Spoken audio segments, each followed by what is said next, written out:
Welcome to this week's Leader Equation. We're super excited about today. We've got some celebrities here. This is episode number 25. So if you're joining us for the first time, you should revisit all 24 other episodes. I am Linzee Ciprani, CEO of Ciprani Consulting. We're the top recruiting and consulting firm in the country for all things real estate. And then I'm here with my lovely co-host, Christy Grossman, CEO of Ops Boss Coaching, the ultimate resource for training and coaching real estate ops bosses. And welcome to the Leader Equation. So today, like I said, we have some celebrities here. We have Wendy Papasan and her DOO Angie Hanna. How are you guys doing today? Thank you for coming on with us. I'm doing great. Thanks for having us. Well, so walk us through a little bit, just a brief description of who you are, all the businesses you're involved in, and how you kind of got here. And then Christy will kind of take us from there. Sure. Well, hi, everyone. My name is Wendy Papasan, and I run the Papasan Properties Group here in Austin, Texas. We have a few locations. We're in Dallas, Houston, and Minneapolis, Minnesota. Also have a few other businesses that I'm passionate about. I run Amplify, which is an organization that helps amplify the lives and voices of women in business. And as an offshoot of that, we've got a podcast that's going to be launching June 1st called Empire Building, which we're super excited about, which is going to be for women in business and helping them build big businesses, but even bigger lives.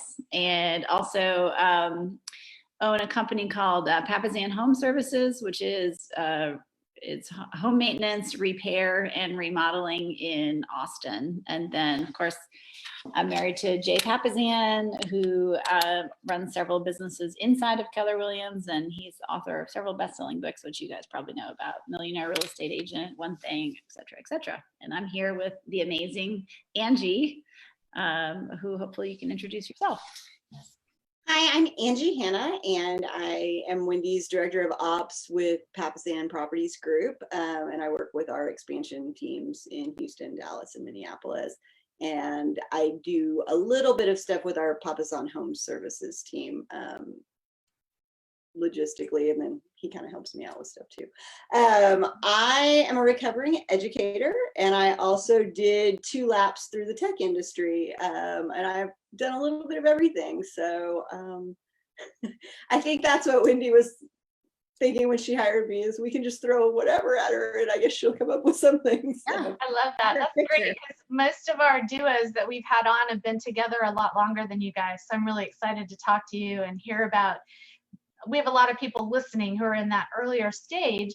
And Wendy, I love that you shared about all your businesses. You need to meet, I don't remember which episode it was, but we did an episode with 2 women who are distillery owners, and they would be great for the Amplify group. So if you're tuning in for the first time to the Leader Equation, we are chatting with owners, founders, CEOs, and entrepreneurs, along with their shotgun leaders inside and outside real estate, about what adds to the leadership formula, what subtracts, what divides, and most importantly, what multiplies. So we're going to dig in and get to the good stuff. Lindsay, take us away. Yeah, so walk us through, how did you guys actually come together? How did you meet? What did that look like? And Wendy, why don't you kind of start us off? Well, so last year I had a lot of fallout on my real estate team, and I had an amazing director of operations. Her dream job came up at a different company, and I was actually the one that kind of pushed her out of the nest and encouraged her to take that job, which was so sad. And I was very happy for her, and I'm still happy and sad for her at the same time. And at the same time, we had a lot of salespeople leaving. And so I had the brilliant idea of just trying to kind of plug that hole of the director of operations by having other people do that job kind of in the interim as our sales were plummeting. And that was a huge mistake. Because that director of operations is the linchpin. It's the key. It's everything. It's it's the person who makes the wheels go around. And so that was just really dumb on my part. So we suffered for about 3 months without someone. And then, we really went to LinkedIn, honestly, and that's where we found each other. And we interviewed a lot of candidates. I looked through hundreds of resumes and had many interviews, honestly. And then at the end of the day, Angie was the best fit for our team for what we needed right now. Can I dig into that a little bit and just be direct? I love you so much. I know that you can handle this. You've been in business for what, 10 years-ish, running a team. I think that I've known you for most of those years. So when you went through those 3 months of trying to have the holes just plugged by the team, was that just because you couldn't find talent, or you really thought, well, maybe we'll just try it this way and maybe this will work? Well, so we did have a lot of other operations people on the team. And the reality is we lost 2 really big producers at the same time we lost our director of operations. So for us, it was about, on the real estate side, it represented about $1 million in income overall. And so, so my feeling was that we just had less business to do, and I didn't want to fire anyone else, right? And so everybody sort of took a piece of that job in order to save money, honestly. And so that was, you realized that if you filled that position, you could grow faster, or what made you make the decision to then fill the position? Well, I think that person is really that person's kind of the key to everything, right? And so having different people do different parts of the job, it just didn't work, honestly. Yeah. Okay. I wanted to ask that because I think a lot of business owners right now, in the midst of the coronavirus stuff, are dealing with those same kind of decisions. So I just wanted to hear what your opinion was on that. Yeah. So Angie, how did you tell us from your side, like going through the interview process, meeting Wendy, like what made you decide to take the leap to start into this real estate career? Well, I kind of crashed through a lot of industries, and I think that the idea of starting something new isn't really that intimidating to me. You know, I worked for a big construction firm when I was in grad school, and like I said, then I taught everything from pre-K through seniors in high school, and taught an entrepreneurship class. And actually one of the mentors that worked with my students was a realtor. And so, and one of my students was actually doing kind of a concierge service for her. So I knew a little bit about it. I come from a long line of slumlords too. So, what are you saying? So Wendy's thing about wealth building and buying investment properties and that kind of stuff is definitely something I've been exposed to in my family. In fact, one of my cousins has consulted with PHS a little bit, just kind of telling him as a landlord, here are the things I think your business could use. But really, I was at a point where I was ready to give back, and I was in the process of becoming a court-appointed special advocate, a CASA volunteer for kids in the foster system. And in the interview process, talking to Wendy about that and saying, is this something you're going to be supportive? And when I need to be out to go to court, or I need to go do visits with my kids and things like that. And Wendy was all in. It also, I think, helped that the person who had the job before me had chaired the gala for that organization the year before. So she was already had a ticket for the gala the next year. So, but that was really where I was in my life, was looking at trying to have a little bit more work-life balance. I'd been doing 14-hour days in tech, and felt like I had a really nice life, but I didn't really do anything to give back. And that was kind of the point where I was in my life. So what I'm hearing is your values intersected. Yes. Yeah, love that. What stood out to you in that interview process? Was it really that moment when she was on board there value-wise, or was there something that really stood out about Wendy and who she was and her business? I think, again, she was coming from sort of a rough place, and she didn't lay all the words out on the first interview, but she was very honest about mistakes that had been made and where why there hadn't been somebody in the position and why that was a mistake. And so I think that authenticity and kind of the ability to own some failures was important. Yeah, love that. Yeah, because I think that's one of the hardest things, right, Wendy? I mean, it's an interesting thing. I mean, I feel like so many of us look to you and think you're up here on this pedestal and we hold you up there. And I think all of us as leaders, we go through something like what you've gone through. And, to go through that and then to be able to bring somebody else in and say, hey, here are all the things that I learned, walk us through kind of what did you talk to her about? Like how vulnerable were you? Well, and we had multiple candidates. So we actually had 3 really strong candidates until the very end. And at the end of the day, my team actually is the one who picked Angie. And if I'm really honest with you, Angie, I was very open to whoever the team picked. I did not think that they were going to pick you. You've told me that. Yeah. I mean, I was open to everyone. Obviously, I wouldn't have presented the candidates if I wasn't open to all of them. But I think, we're at a point where we're really trying to transition our database, right? And really kind of nail down some parts of our business. And a lot of those parts, Angie was really strong. And so at the end of the day, it was really the team who was like, yeah, she's the one. What was it about her that the team really liked? I think that they just thought that with her, like, kind of background in technology and kind of background in numbers and tracking and things like that, that's really what the direction our team was going, because my team knew what the GPS was for the next year and we talked about it. And so I think that was, she was just the best fit. So the fact that you said you had 3 great candidates, I just want to point that out to people listening. I think that's really unusual because most people don't have the patience to go through the numbers of people that it takes to get 3 great candidates. So kudos to you for following that process. That's awesome. Yeah. Yeah. And you guys found each other on LinkedIn. So tell us what that looked like really quickly, Wendy, because I think a lot of people really want to figure out how to use LinkedIn at a high level and they don't know how. Well, we've had a lot of luck actually with the LinkedIn ads and finding really great, very qualified people who are a very good match. A lot of our hiring has been done through our network, but last year we just had a lot of operations positions that were open. So we had executive assistant. And I think that's actually the position you applied for, Angie, wasn't it? Yeah. So an executive assistant.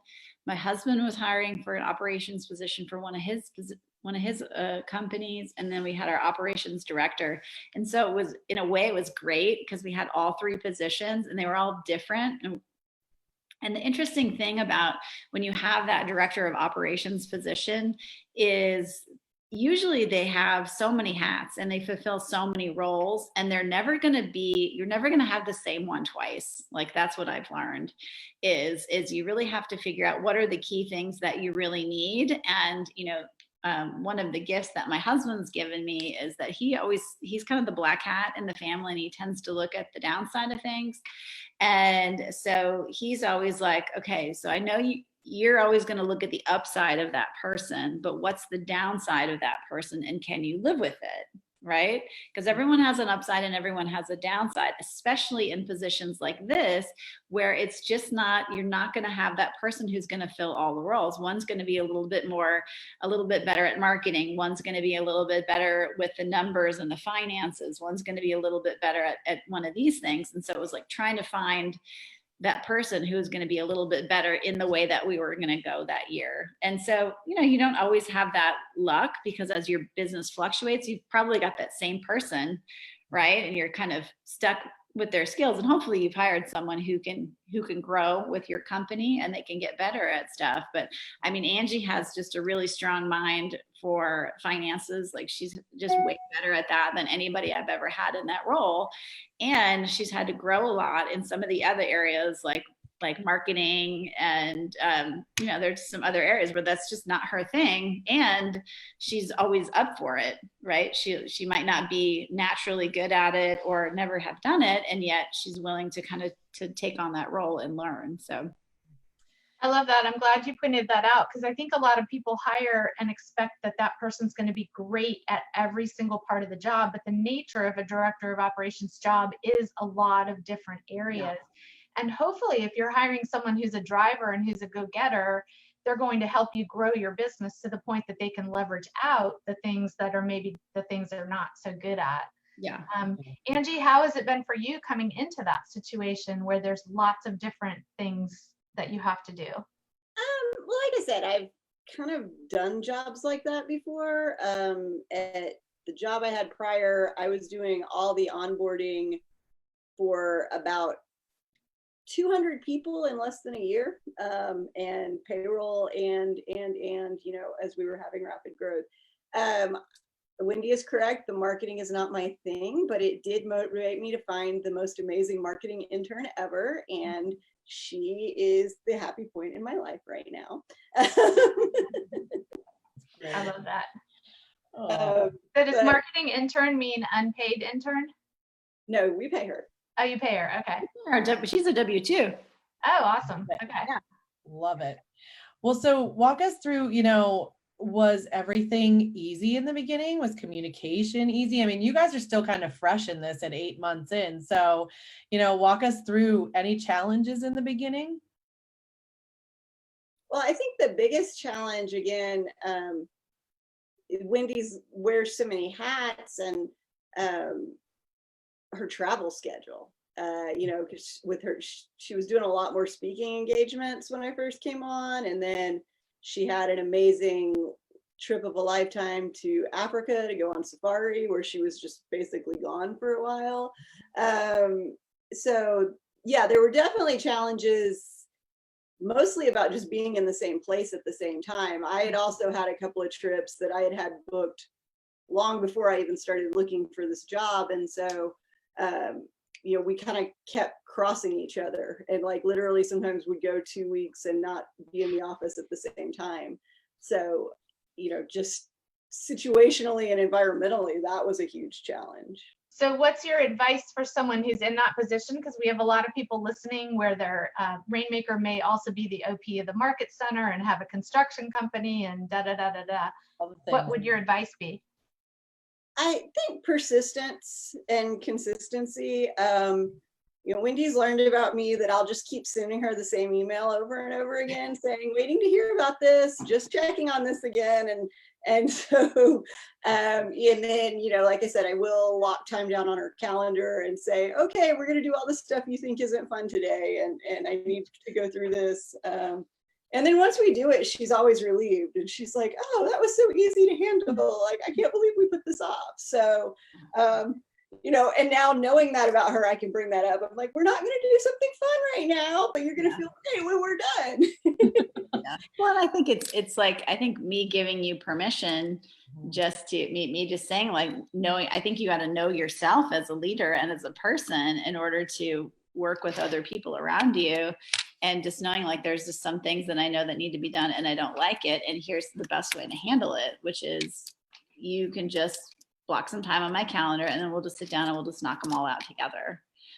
Because if you don't know that, then you're just going to continue to send me that email over and over again, and you're going to get frustrated. I'm not going to respond, and you're going to get frustrated. I'm not going to respond. And it's annoying for me and it's annoying for you. And so, like, let's just figure out what works, right?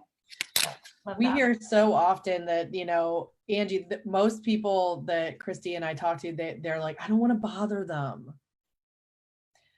You have to though, right? That's not Angie's problem. You do not care. So what would you say to those people that are like, I don't want to bother them? And then it's a funky thing, right? Because Wendy, on the other side, people like us, we're like, no, you have to bother me. Like, I'm barely even looking at emails. Like, I'm running around like a crazy person.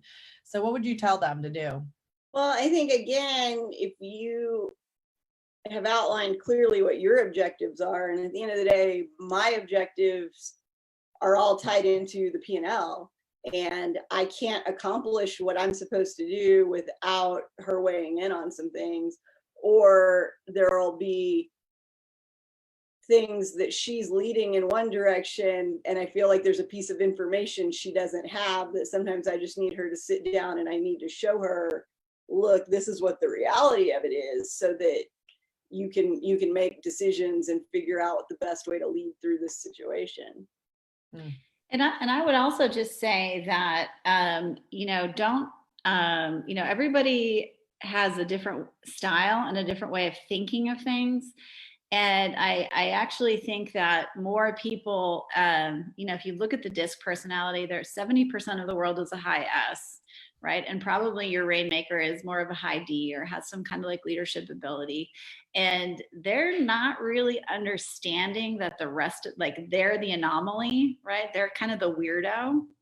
Yeah. And so I don't know how you can sit, like if you have that understanding that everyone's just operating from their own framework, right? Of how they think things should be. And so if they have the personality where they're just kind of moving forward through things, they're assuming that that's how everybody operates in the world.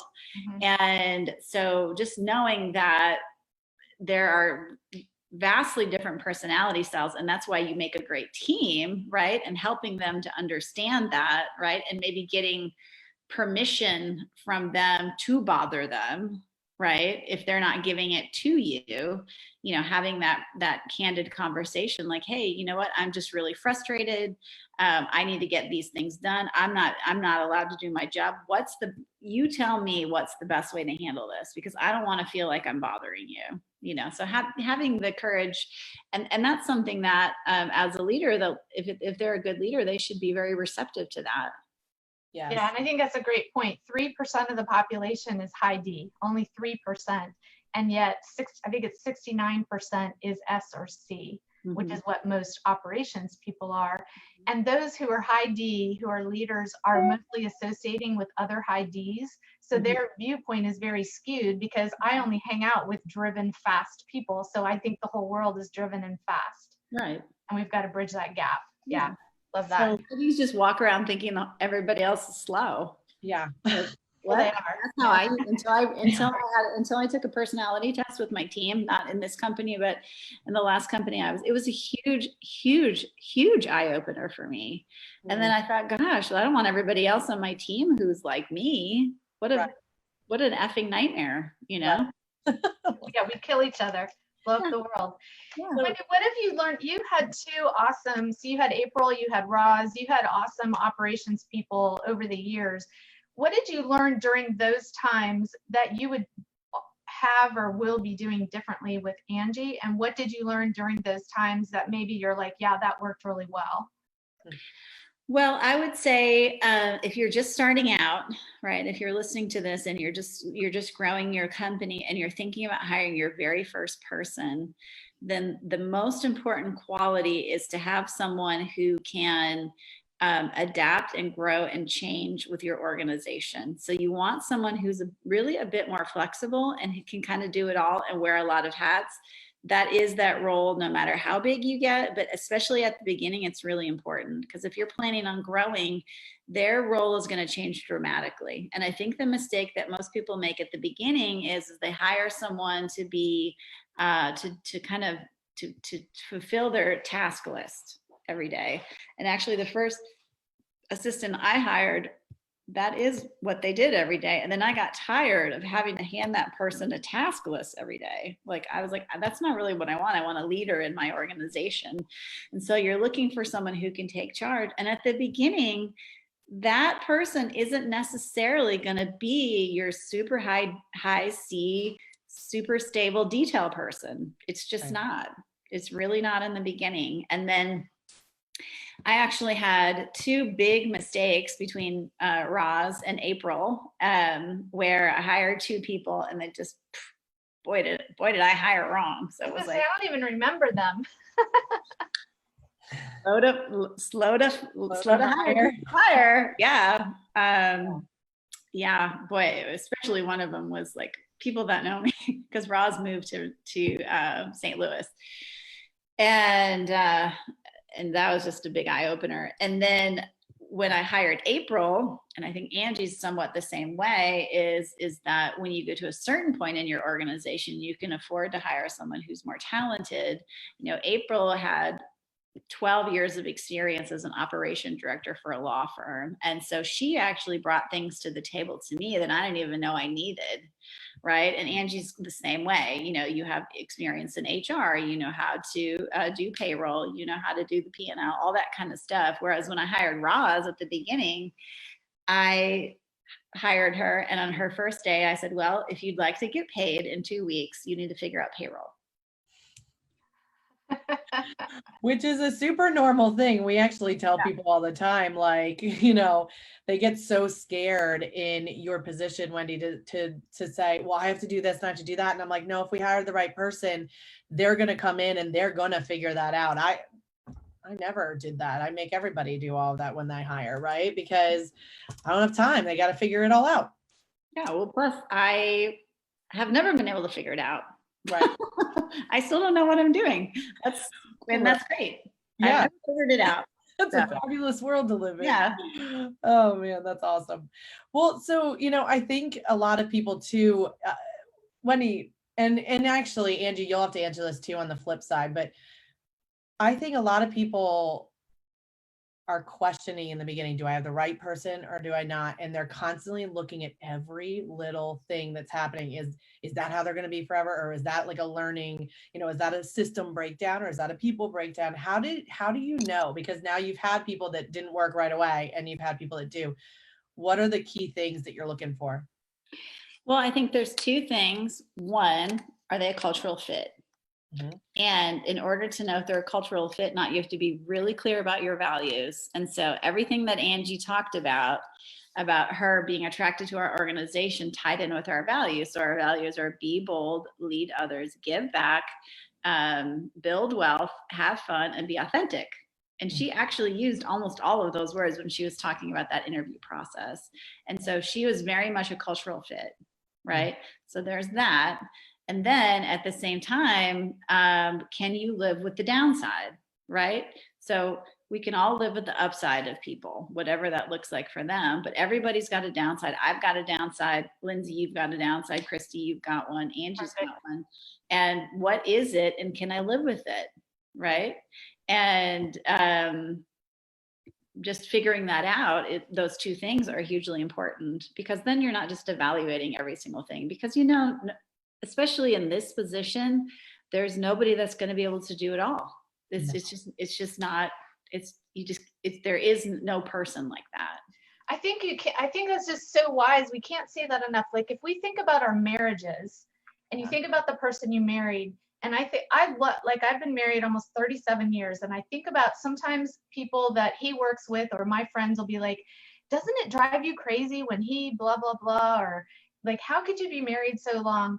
And I love him. I love all the things about him. And yes, there are some things that drive me crazy, but they don't drive me that crazy, but they might drive someone else really crazy. So we have to be really clear on what are those like things that maybe they are not perfect in everything, but we can go with it. Well, I think your values are non-negotiable. Right. Your values are absolutely non-negotiable. And but then there are other things that are just that are negotiable, right? So when you made your mistaken hires, was that because you weren't clear on your values at that time, or you didn't look for those in the interview process and now you're better at the interview process? Like what was that? Well, that especially the one that I made, I was hiring out of pain because I had hired someone after Rosalind left, and she was actually somebody that was in my organization, and she was a good hire, except she just had like young children and she wasn't ready to go back full time. And so it was just bad timing. It was just a timing thing. And then the second person, I saw them on paper, right? And because I so desperately wanted to fill that position, I was projecting what I saw on what I perceived on paper, right? And then whatever their disc said, they were this kind of person with who they really were. You know, I was just blinded by all of that, which is really easy to do. And my big learning lesson was when I hired April is can they do the job? Have they done the job before? Yeah.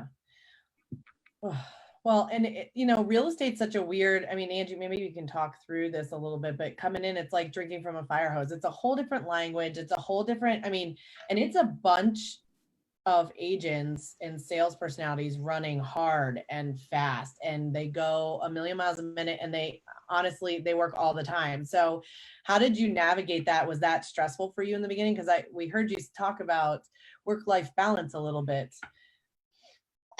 Well, like I said, coming out of tech and with a company that had such rapid growth, and I was like literally the go-to for everything for a long time, so that even once we had 200 or 300 employees, I still was kind of the go-to for everything. So it actually slacked off for me. My story about I went to a hotel to do a site inspection for an event, and I had, in the 1 hour visit, I had something like 87 Slack messages. I used to joke that there was a bat signal that went out through the whole company when I walked away from my desk, because like all of a sudden all my devices would start just going crazy. So for me, that was actually kind of a little bit of a lessening. It's, they're just by the sheer volume of fewer people, there were less people needing something from me all the time. So there was that. And then I'm trying to think. What does your work-life balance look like now in real estate? Like, are you out at 5 o'clock? Are you available 24/7? Like somewhere in between? So my schedule, I get up really early, and a lot of times I'm in the office by 6:30 or so. And some of that's about traffic, but it also gives me time to go through the emails, respond to them, figure out my day before everything starts doing this. And so, and then I try to be out by 4. Right before this started, I was getting pretty good at it. But, depending on what's going on, like obviously at the holidays when we were trying to do pies and all the things that, my days were getting kind of long there for a little while. So a lot of times with the agents now, they know that I'm up in the morning, so they'll send me something at 9 at night and I'm already in bed. But by the time they go looking for an answer, I've already seen it and responded to it. So nights and weekends, you're relatively disconnected.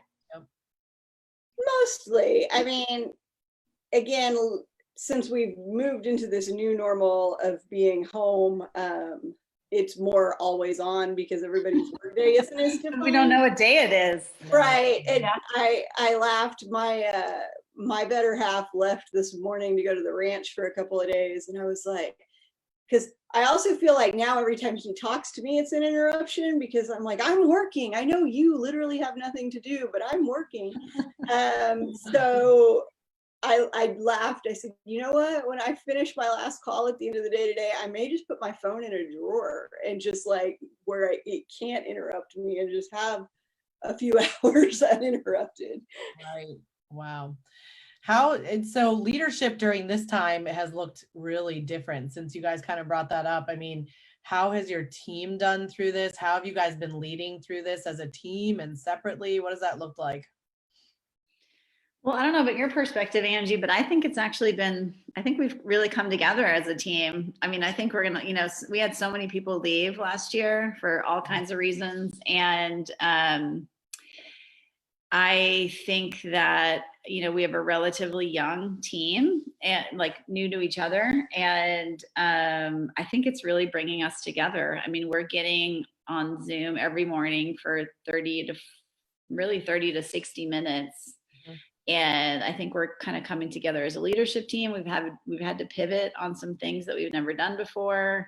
Everyone's really kind of pulling their weight and pitching in. And I know for me, I've just been a lot more present and available because, like Angie said, I've been gone a lot traveling. I was gone all of October.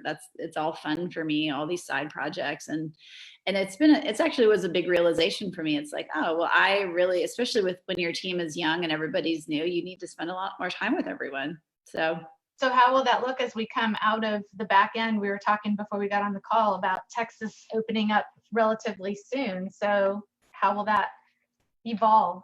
I have a feeling we'll keep the Zoom in the morning, don't you think?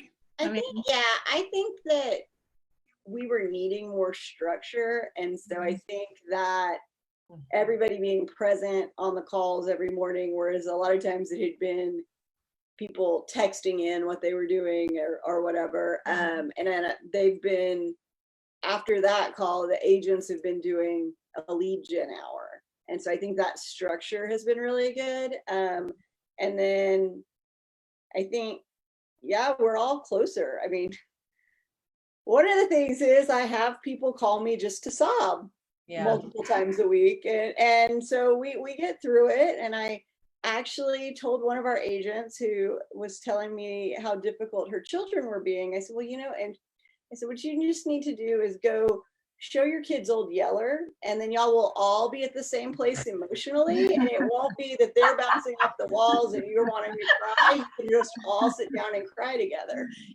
And that's the kind of humor I bring to the team and kind of get them out. I now see why you guys are a perfect match. That was awesome. Yeller therapy. Awesome. Well, and so, I know there's just a lot of emotion in this, right? And so, Wendy, have you really seen Angie step into leadership during this time? Like, have you seen some growth there? Yeah, for sure. I think it's been really fun for us to, like I said, kind of come together as a leadership team. I think we've definitely grown there. And then we're just pivoting and doing a lot of different stuff. And I'm not really a micromanager. I know that was kind of like Angie had lived with that with her last boss. So we've had to have, a few conversations, which is like, hey, I don't want to, you're giving me my job back when you ask me to make a decision about that. Like, I expect you to handle things like that. And so we've just had a few conversations about that. And I think that's pretty normal when you're in a new relationship. It's like, you don't know where the boundaries are necessarily, but for the most part, I would rather someone take the ball and run with it and make a mistake, not multiple mistakes, but a mistake. And then rather than me having to walk them through every step of the way. So that's just kind of my leadership style.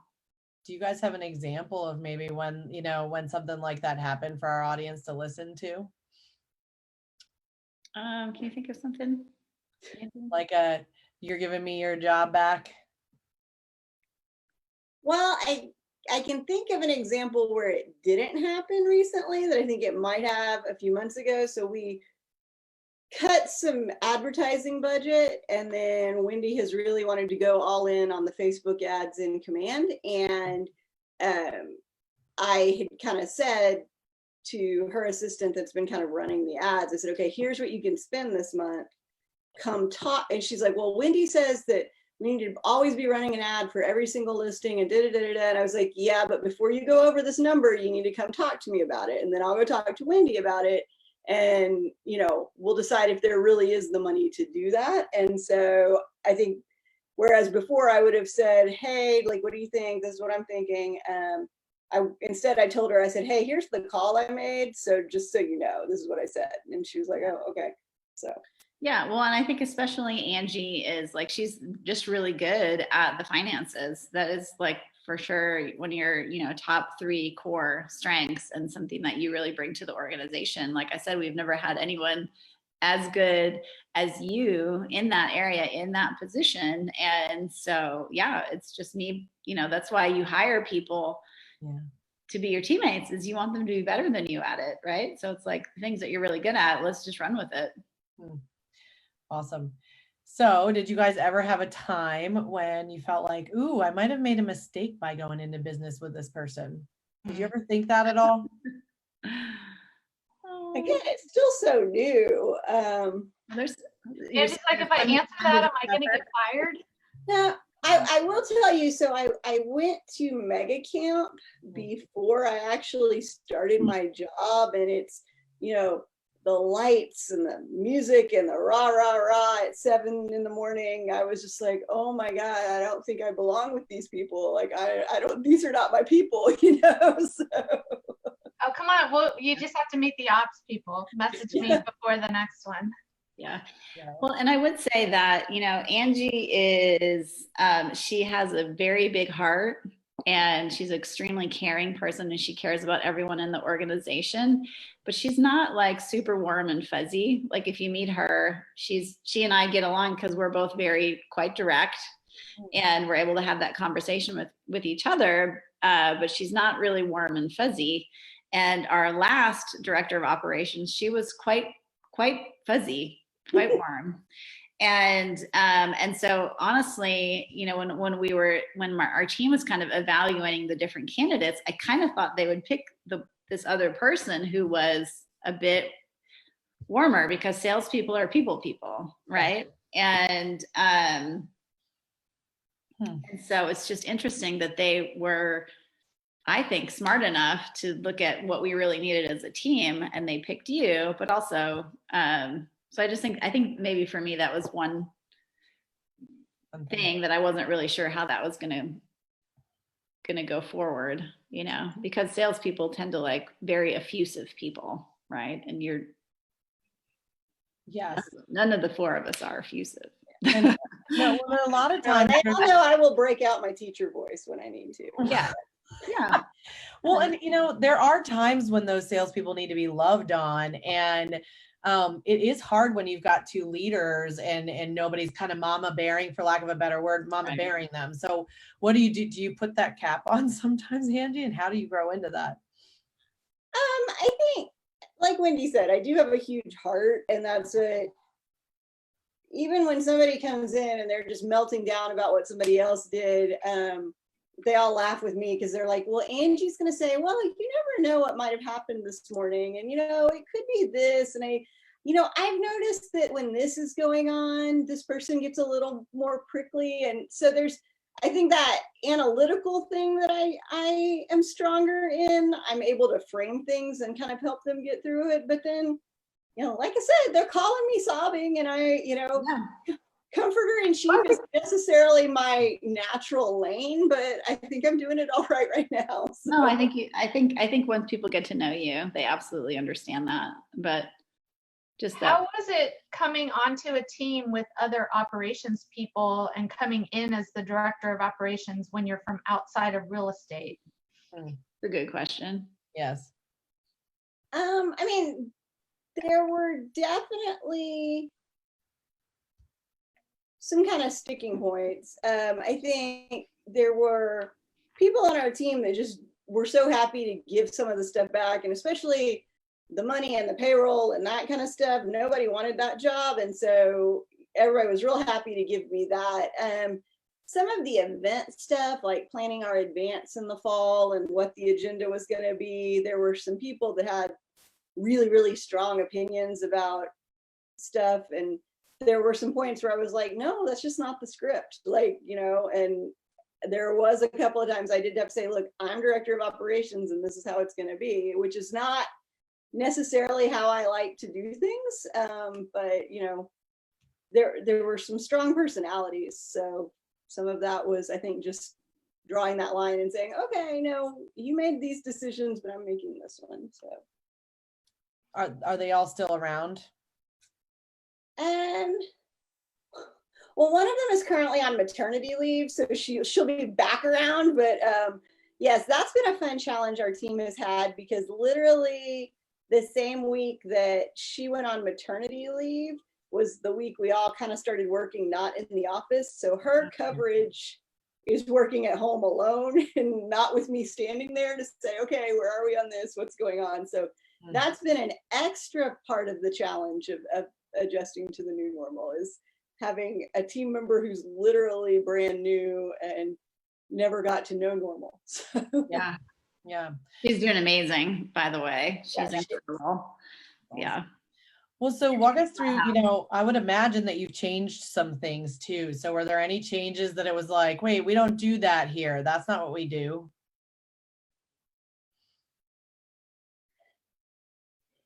Well, like I said, everything was kind of changing because we were also trying to get into the command piece of it, and we're still working on that. So I think some of the change that happened was just kind of the nature of where the business was at the time, and it wasn't necessarily, oh, Angie's changing it. So I think that I had a little bit of grace there. And I always say you don't want to follow the sinner, or you always want to follow the sinner, not the saint in a job. Like if you go, when I was teaching, you never wanted to be the librarian that came in right after the one that had been there for 20 years retired, because no matter how great you weren't going to be her. And so I think I luckily had that situation that I was going in where there had been literally nobody. Yeah, so it wasn't like I was trying to be April, or the comparison was with everything. Well, that's not how April did it. That's not what April did. It was like, oh, somebody's doing it. Great. You know? Right. Okay. Well, that's a way better and easier way to go in.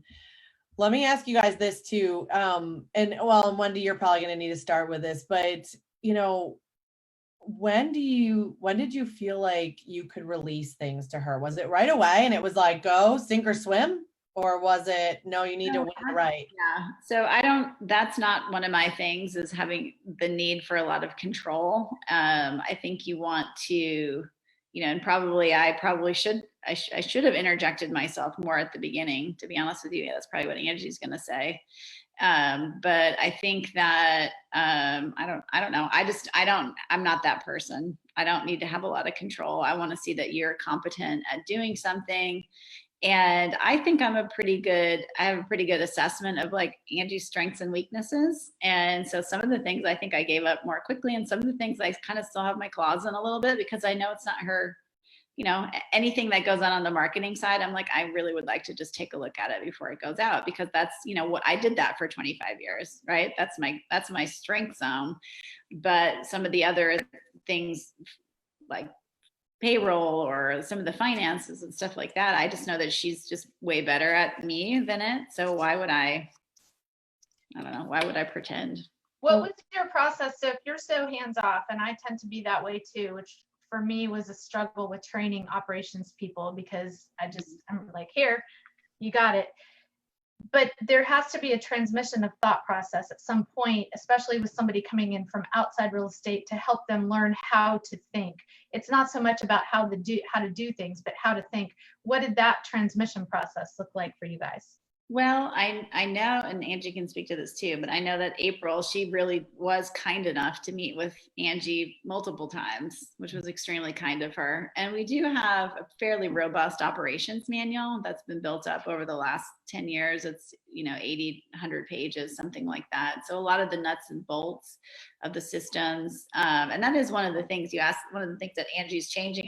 I'd say that she's greatly improved our operations manual for the better, because that is one of the good things about having different people in that role, is you have that fresh perspective. And just because you've been doing something the same way for 8 years doesn't mean it's actually the best way. So, sometimes it's great just to mix it up a little bit and get a new perspective on the role. I don't know. What do you think, Ange?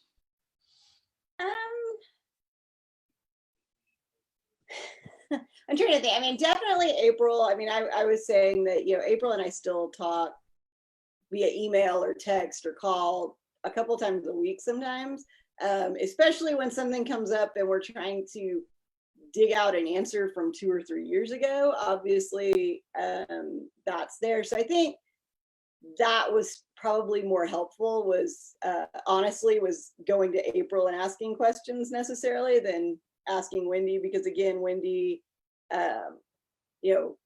didn't want to be dealing with the nitty gritty of what April was doing. And so she wouldn't necessarily have that answer. So I think that was probably the best thing, was, who on the team or who was part of the team that I could get an answer about this. Our listing manager also had been a showing assistant before, so she also has a lot of context for when I'm trying to dig out answers from before. But yeah, going through the ops manual, and then, just literally the first week, I just kind of, all the different accounts that we had for different things, went and logged into them to figure out what is this and what does it do. So trying to be very systematic about that part of it. I love that. Sometimes what Christy and I see is, somebody who's like Wendy, who gives up control really quickly. All of a sudden, the ops boss will grab that thing, grab all the stuff and run a million miles a minute. And then all of a sudden the boss comes swooping in and says, no, that's not how I want to do it. But they were very, no, go ahead and do it. Did it ever happen? Or is that something, Wendy, are you just really good that way too?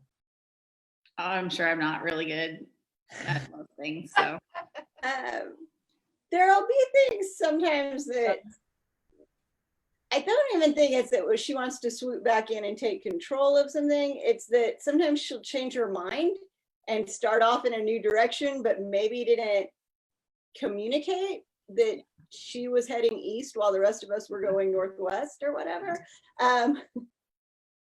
So I think like there's been times where I'll do some, a marketing piece, and she'll say, well, why is this in here? And I'll say, but you said this person was missing. And oh yeah, I did say that, didn't I? So I think there's some things like that, but again, we're both very direct, and I can say, but no, we had this exact conversation. This is what you wanted at the time. And so, oh, dummy, we talked about this. Well, and I mean, Wendy, I don't know, maybe you can speak to the people that are listening, because that it happens so regularly to so many people that, they think they've got control, but then somebody yanks that control back, and there's no rhyme or reason for it, Well, and I think it's usually probably about communication, because I know that for me, one of my superpowers is I'm able to synthesize things really quickly. And so like I see everything that's going on and I can see the path. I'm very good at being strategic that way. And so I know that your greatest strengths are also your greatest weaknesses. And what that does is I forget that other people don't tend to process things in that same way. And luckily I have two people in my family who process things in a very different way. They're very slow processors. And it doesn't mean they're bad. It's just a different way of thinking. And actually they tend to be much deeper in their thinking, and they tend to make better decisions because they've actually processed the information. But I will more quickly that's the way we want to go. And so I think when you're like that, and I think a certain amount of leaders are like that, they don't do a good enough job of communicating what that path looks like to the people around them, because people really process things in a different way. And so that's really on the leader, which is I need to be very clear about what my vision is and the steps along the way. And I need to communicate that and over communicate that. And so that's on me. And so I think that happens a lot actually in our organization, Angie, where I just have this idea and I think everybody's all on the same page with me, but they're just not. I think that's really good, because I think your processing speed is like warp speed. And I think sometimes leaders that process things so quickly can't necessarily even articulate all the steps that took them from A to Z. They just know Z is the right answer in the right direction. And if you ask me to tell you why, I can't always tell you why. And if the other people don't see the dots aren't connected. Mm-hmm.